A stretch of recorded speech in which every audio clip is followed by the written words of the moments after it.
मुख्यमंत्री डॉक्टर मोहन यादव, बहुत बहुत धन्यवाद, बधाई। क्या किया आपने, क्या किया मुख्यमंत्री जी?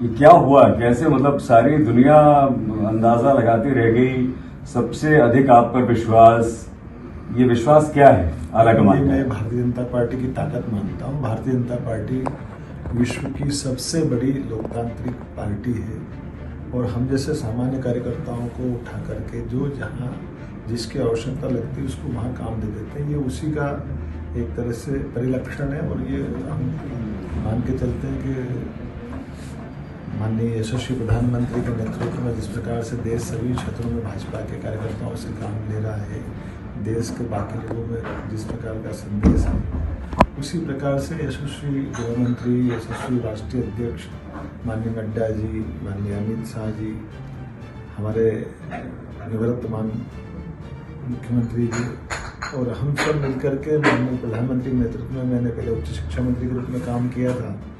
अब डबल इंजन सरकार 5वीं बार जब चलेगी तो निश्चित रूप से प्रधानमंत्री के नेतृत्व में काम करके दिखाएंगे। बहुत बड़ी जिम्मेदारी है आपके ऊपर, मुख्यमंत्री के रूप में आपकी प्राथमिकता मध्य प्रदेश की। देखिए, जब देश के प्रधान सेवक के रूप में माननीय प्रधानमंत्री अपने आप को मान के चलते हैं तो मैं भी एक सेवा का ही सेवक के नाते से मुख्यमंत्री तो एक पद की बात हो सकती है, लेकिन मन में सेवा के भाव से एक सेवक करके मैं काम करना चाहूँगा। इतना लो प्रोफाइल कैसे रहे आप? आपने MBA किया, आपने लॉ किया, आपने डॉक्टरेट किया, तो एमए के बाद ही सब कुछ है इसलिए मैंने नहीं कहा। जी। तो इतना ये लो प्रोफाइल मेंटेन करना आपने कहा सीखा? देखो, हमारी सभी कार्यकर्ताओं की पार्टी के अंदर ये विशेष ट्रेनिंग भी होती है और मैं तो मूलतः स्वयंसेवक हूँ। संघ 3 वर्ष का शिक्षण हुआ है, विद्यार्थी में लंबे समय काम किया, संघ में काम किया, भाजपा में भी लगभग मैं 20-25 साल से ज़्यादा समय से काम कर रहा हूँ। पार्टी के अंदर हमारे यहाँ यही काम को प्राधान्यता देते हैं, व्यक्तिगत जीवन में आपके अपने आडंबर का कोई स्थान नहीं है। 2 चीज़ महत्वपूर्ण रही, ऐसा नहीं है कि आप उच्च शिक्षा मंत्री के तौर पर आपने न्यू एजुकेशन पॉलिसी को बहुत अच्छी तरह से लागू किया, उससे पहले आप Ujjain UDA, Ujjain development authority और टूरिज्म डेवलपमेंट कॉर्पोरेशन के अध्यक्ष रहे, मतलब दोनों आपका मंत्री का दर्जा रहा, कैबिनेट का, राज्य का। अब आपको लगता है कि वो एक्सपीरियंस यहाँ काम आएगा? निश्चित रूप से हमारे लिए प्रशासनिक क्षेत्र में लगातार मैं 6-7 विभाग में काम कर चुका हूँ और काम करने का एक कॉन्फिडेंस भी होता है और ये बात सही है कि पार्टी के अंदर हमारे वरिष्ठ भी संभालते रहते हैं, तो जरूरत पड़ने पे बहुत बड़ा हमको संबल तो यशस्वी प्रधानमंत्री का है, जिन्होंने कहा कि हर राज्य को बराबरी से वो आगे बढ़ाते हैं।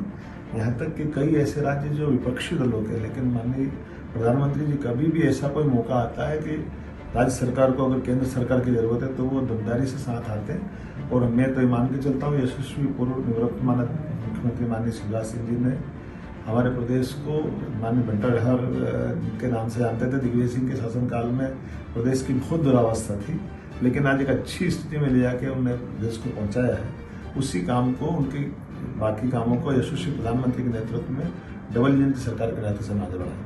लाडली बहना योजना सभी शिवराज सिंह चौहान जी की बड़ी महत्वाकांक्षा थी और श्रेय भी दिया गया आप लोगों की इस प्रचंड जीत का कि भाई लाडली बहना को गया। आप कैसे उसे आगे बढ़ाएंगे? देखिए, सभी योजनाओं को जो सरकार की लोकप्रिय योजना है, उन योजनाओं को लगातार चलाए रखना हम सबकी जवाबदारी है। पैसे जुटाना चुनौती लगती है आपको? देखिए, कांग्रेस हमेशा आरोप लगाती रही कि शिवराज जी कर्ज में है, मतलब आपकी जानकारी के लिए बता दूं कि जब 2003 में सरकार थी दिग्विजय सिंह जी की, उनके शासनकाल में कुल 20,000 करोड़ का बजट होता था और आज 3,60,000 करोड़ का बजट है। जब आप अंदाज लगा लो, 1956 से सरकार चालू हुई है और 56 से लगा करके 2003 तक कुल 20,000 करोड़ का बजट है और आज अगर लगातार ये 20 साल में 3,60,000 तो कितने गुना हो गए। पैसा समस्या नहीं है, पैसा तो सरकार का काम है कि सरकार डेवलपमेंट का काम करे। और ये आप और बड़ी जोरदार बात है कि एक दिन भी ओवरड्राफ्ट नहीं हुआ जी। तो सरकार के सभी कामों को चलाने के लिए सरकार पैसे का महत्व है, लेकिन अगर हम ढंग से विकास करते तो माननीय मोदी जी के नेतृत्व में दुनिया की तीसरी अर्थव्यवस्था 24 के चुनाव के बाद बनेगी, 5वीं अर्थव्यवस्था तो हो ही गई है। तो पैसे की कभी कमी नहीं आती। आप युवा हैं, लेकिन आपकी पार्टी में बड़े दिग्गज वरिष्ठ नेता हैं, उनके साथ आपको काम करना होगा। कैसे सामंजस्य कैसे बैठा? हमारे यहाँ ये पद्धति शुरू से रही। माननीय यशस्वी मुख्यमंत्री पुराने हमारे जब शिवराज सिंह जी थे उस समय सारे वरिष्ठ नेतागण उस समय भी मौजूद थे। विक्रम वर्मा जी, माननीय सुंदरलाल पटवा जी, कैलाश जोशी जी, कई सारे ऐसे सीनियर लोग थे। उनके बीच में माननीय शिवराज सिंह जी ने 18 साल सरकार चलाई। तो हमारे यहाँ ये पद्धति, ये पारिवारिक भाव से हम सब एक दूसरे का सम्मान भी करते हैं, एक दूसरे का साथ भी देते हैं और पार्टी के आधार पर काम चलाने की बजाय हम परस्पर परिवार भाव से अपने काम का उत्तरदायित्व का निर्वहन करते हैं। और मुझे पूरा भरोसा है कि ये आशीर्वाद मुझे भी मिलेगा और सहयोग भी मिलेगा। आज का दिन आपका बहुत व्यस्त रहा है, पहला दिन है और ज्यादा अधिक समय आपका नहीं लेंगे, लेकिन हम आपकी निजी जिंदगी के बारे में अगर आप आगे दें तो एक दो बातें जरूर पूछेंगे। आपने पहलवानी भी की सुना आपने? नहीं, मैं शुरू से स्पोर्ट्स का शौकीन रहा हूँ, इसलिए स्विमिंग करना, रेसलिंग के कई सारे और कई प्रकार के खेल कूद के काम भी आराम से स्वाभाविक रूप से पारिवारिक पृष्ठभूमि में भी। और पढ़ने लिखने का भी मुझे बहुत शौक रहा है। परिवार में परमात्मा की दया से बच्चे भी सब पढ़ने लिखने समझदार हैं। तो डिग्रियों का अंबार है आप? मेरे घर में मेरा बेटा डॉक्टर, बेटी डॉक्टर। वाह। तो परमात्मा की दया, जो बीच वाला बेटा है वो LLM कर रहा है। तो एक तरह से पारिवारिक पृष्ठभूमि में ये सब चीज़ों के साथ खेलने कूदने के साथ पढ़ने का भी मौका दिया है।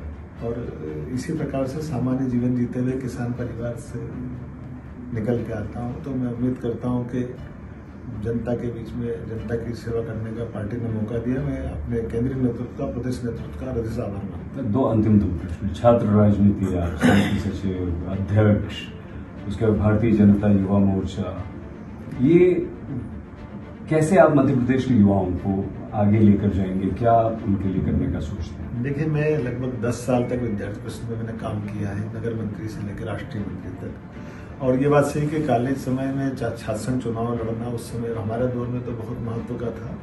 तो जब कॉलेज चुनाव लड़ा, जॉइंट सेक्रेटरी फर्स्ट ईयर में बन गया, 17 साल की उम्र में, 18 में प्रेसिडेंट बन गया सेकेंड ईयर में। और उसके बाद से लेकर के कई लोगों को चुनाव लड़े। लेकिन वो दौर ऐसा था जब हमारा 74 अमेंडमेंट नहीं हो पाया था। तो विधानसभा, लोकसभा के अलावा कोई चुनाव कॉलेज जीवन में चुनाव वो जो यूनिवर्सिटी के कॉलेज के होते वही मानते थे। लेकिन अब चूंकि पंचायत के चुनाव, स्थानीय संस्थाओं के चुनाव, सारे निकाय के चुनाव होते हैं, तो स्वाभाविक रूप से युवाओं को अपना नेतृत्व गढ़ने का एक मौका मिल जाता है। इसलिए इस इलेक्शन के आधार पर युवाओं को भी चांस मिलता है। लेकिन मैं उम्मीद करता हूँ कि कॉलेज में भी हमको वोटिंग राइट्स का महत्व मालूम होना चाहिए, उसका तालमेल हम कराने का प्रयास करें। अंतिम प्रश्न, अधिक समय न लेते हुए, संघ में आपकी जबरदस्त सक्रियता है और वो संघ में भी आपने जैसे उच्च शिक्षा ग्रहण की शिक्षा में आपने टॉप शिक्षा ली, वैसे संघ में भी आपने क्या कहते हैं तृतीय, हाँ बताइए आप मुझे। तृतीय वर्ष शिक्षित। कैसे आप वहां तक कैसे पहुंचे और संघ की जो ट्रेनिंग है, वो संघ के जो कार्य हैं जो आपने किए हैं, वो इस इतने बड़े प्रशासन को चलाने में कैसे मदद है? तो संघ एक सांस्कृतिक संस्था के रूप में काम करता है, जो नैसर्गिक गुणों को स्वाभाविक रूप से देश की जड़ों से जोड़ने का प्रयास करता है, राष्ट्रवादी विचारों को पोषित पल्लवित करता है। वो हमको अपने आचरण में, व्यवहार में, संस्कार में, व्यक्तिगत जीवन में शुचिता, शुद्धता और व्यक्ति का व्यक्तित्व परिपूर्ण रूप से निखर के आए इस दिशा में काम करता है। और मुझे गर्व है कि मैं राष्ट्रीय स्वयंसेवक संघ का स्वयंसेवक। आज तक के माध्यम से मध्य प्रदेश की जनता को मुख्यमंत्री डॉक्टर मोहन यादव का पहला संदेश।